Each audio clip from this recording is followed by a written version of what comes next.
What's up, everybody? It's Brad here. I'm going to break away from what I've been doing lately with the product reviews, and I'm actually going to do a little bit of a tutorial today. We're going to do some gunsmithing on two of my M&P pistols.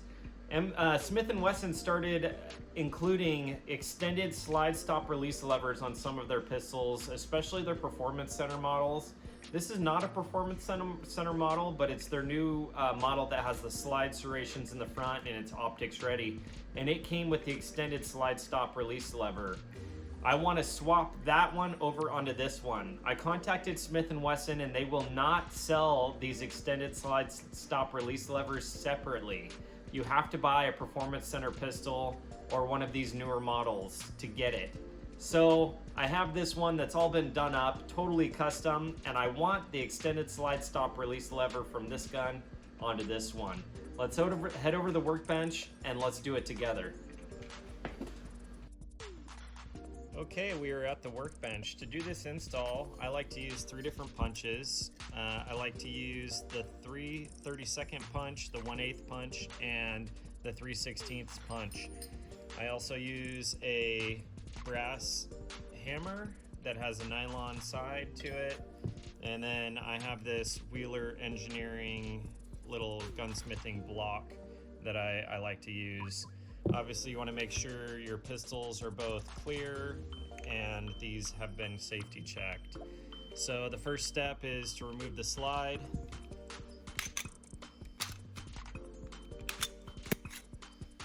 Set it aside. Safety check this again. Remove the slide, set it aside. And we're gonna work on one pistol at a time. So we'll remove the slide stop release lever from this one, and then we'll remove this one. So let's see if I can do this without bumping the camera too much.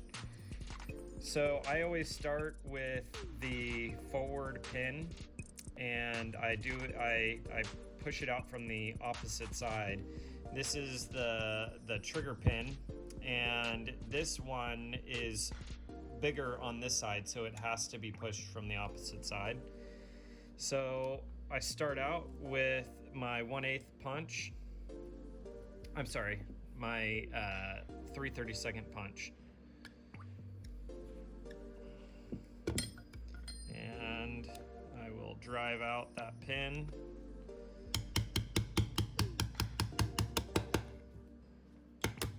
There we go. Set that pin aside.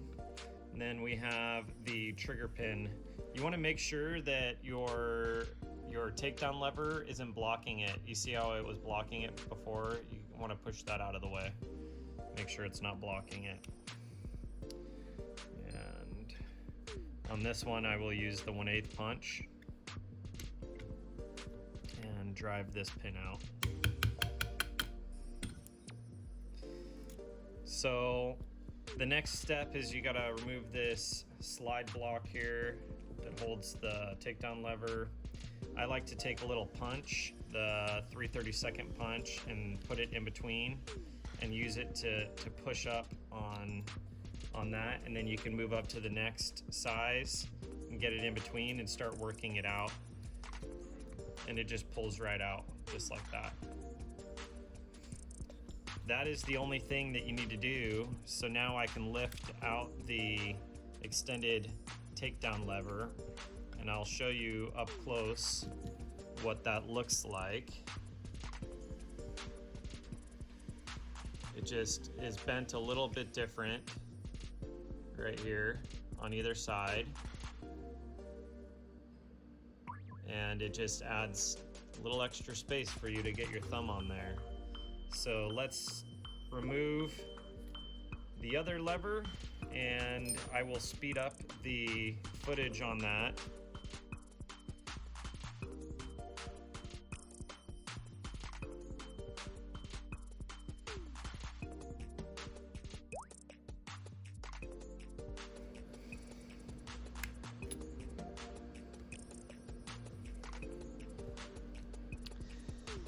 So this is the factory level lever, and you can see it's slightly smaller than the extended lever. So I noticed something when I was doing this swap, and if you could see here, this has a spring built in that helps keep this in a under spring tension. And it's interesting because on the extended one, they literally just cut that little tab off and did away with the spring. And I was curious, so I have two other pistols that are Performance Center that have these extended slide stop release levers. And here's one. This has the extended release levers, and if you look in there, it's missing as well. Right there, you can see it. Let's see if I touch it with a punch. Right there. Let's see if I can get it to focus. Right there is where the spring would be. And it's missing as well. And I checked my other pistol and it was missing also. Just kind of interesting that on these extended slide stop release levers, they didn't need the spring. This one is kind of, you can see it's just been like cut off. Weird. Anyways, let's move on and get these things installed.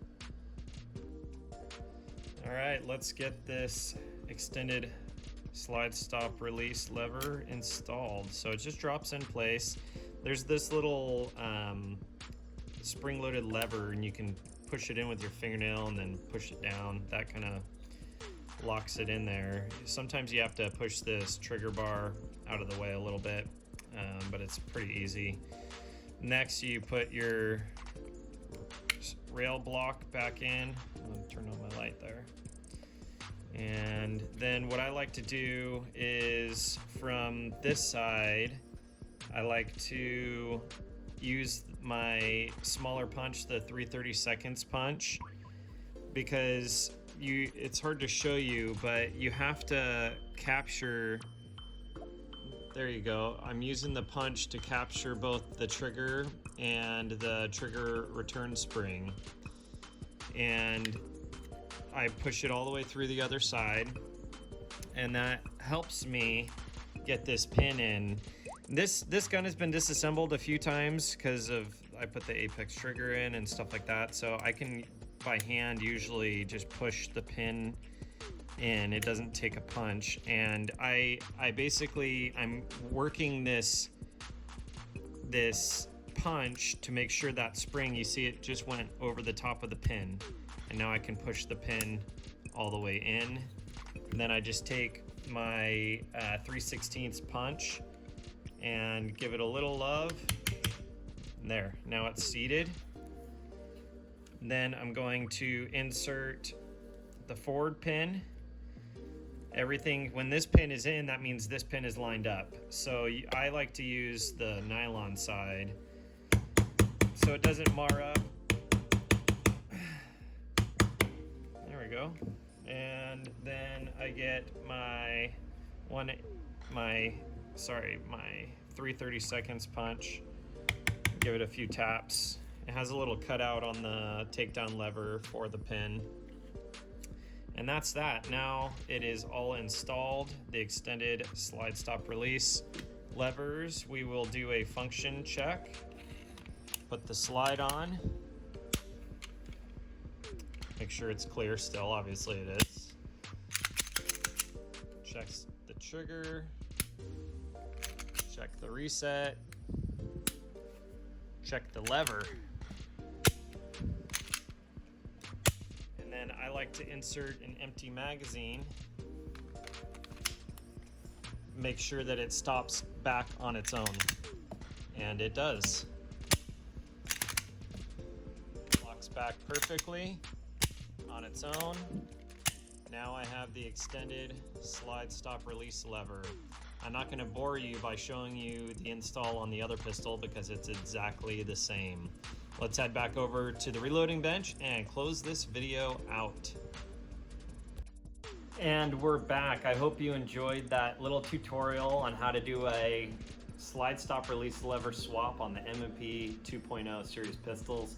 It's a relatively easy install. It only took just a few minutes, and I hope this little tutorial helped you out.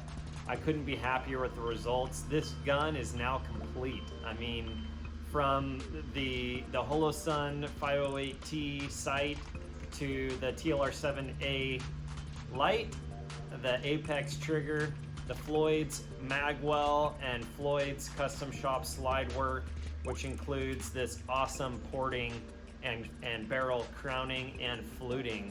This thing is literally 100% done now, and I couldn't be happier with the results. I only wish that Smith and Wesson would offer these extended slide stop release levers as an aftermarket option, but I know that with a lot of things, they don't want people working on these guns like I do, and that is a word of caution. Do this at your own risk. If you're not familiar with working on firearms, then contact your local gunsmith to have them do this install for you. You definitely don't want to risk your safety by working on your own guns if you're not really schooled in how to do so. But if you want to do it yourself, hopefully this helps you, and I hope you enjoyed the video. If you want some of these products that you see on my firearm, you can find them at Brownells. I'll put links down in the description below. As always, remember, faith kills fear. Keep the good vibes flowing. Thanks, guys.